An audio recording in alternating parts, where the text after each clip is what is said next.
Israel kembali menyerang dua bandara Suriah yang terletak di ibu kota Damaskus dan juga utara Aleppo. Serangan udara tersebut sudah yang kedua kalinya semenjak Israel dan Hamas memanas. Alhasil, kedua bandara itu lumpuh total dan mengakibatkan kerugian material dan juga korban jiwa. Harus diakui, Suriah memang menjadi salah satu negara tetangga yang mendukung kemerdekaan Palestina. Tapi mereka nggak pernah ikut campur dalam peperangan Israel dan juga Hamas. Namun pertanyaannya, kenapa Israel dengan berani melancarkan serangan ke Suriah?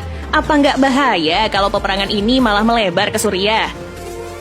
Seperti yang kita ketahui, Israel dan juga Suriah punya catatan sejarah yang bisa dibilang nggak begitu baik. Kedua negara ini pernah terlibat dalam perang Yom Kippur. Perang Yom Kippur sendiri sejatinya peperangan antara Israel melawan negara-negara Arab yang dipimpin oleh Suriah dan juga Mesir. Peperangan ini bertujuan untuk merebut kembali wilayah semenanjung Sinai dan daratan tinggi Golan yang sebelumnya direbut Israel.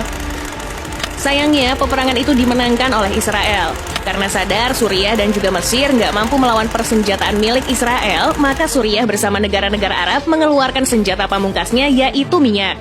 Akibatnya, setelah peperangan usai, negara-negara Arab langsung motong pasokan minyak ke Israel, Amerika Serikat, hingga ke Eropa.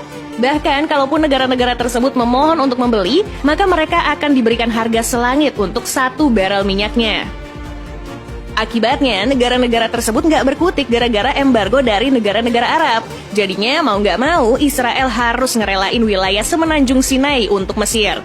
Nah, dari sini dendam Israel pada negara-negara Arab termasuk Suriah nggak kunjung reda. Dan sekarang Israel dan Suriah memanas kembali akibat serangan udara oleh tentara Israel.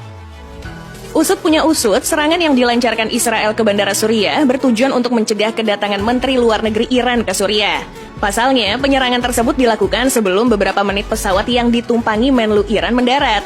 Apalagi Israel nggak henti-hentinya ngomong kalau Israel nggak akan ngebiarin Iran mendukung pemerintahan Bashar al-Assad yang saat ini menjadi presiden di Suriah.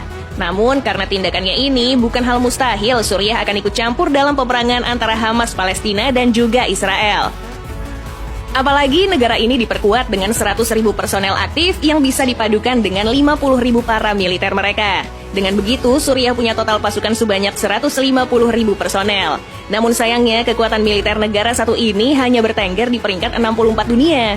Tapi jangan salah, meskipun kekuatannya tergolong kecil, Iran bisa aja membantu menopang persenjataan untuk memperkuat pasukan Suriah.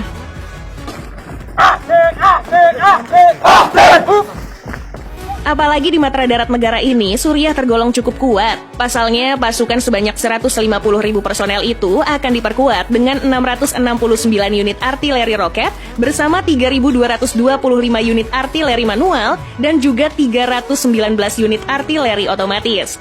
Nggak hanya itu aja, Suriah juga mengantongi kendaraan lapis baja sebanyak 41.148 unit yang dipadukan dengan 2.616 unit tank tempur.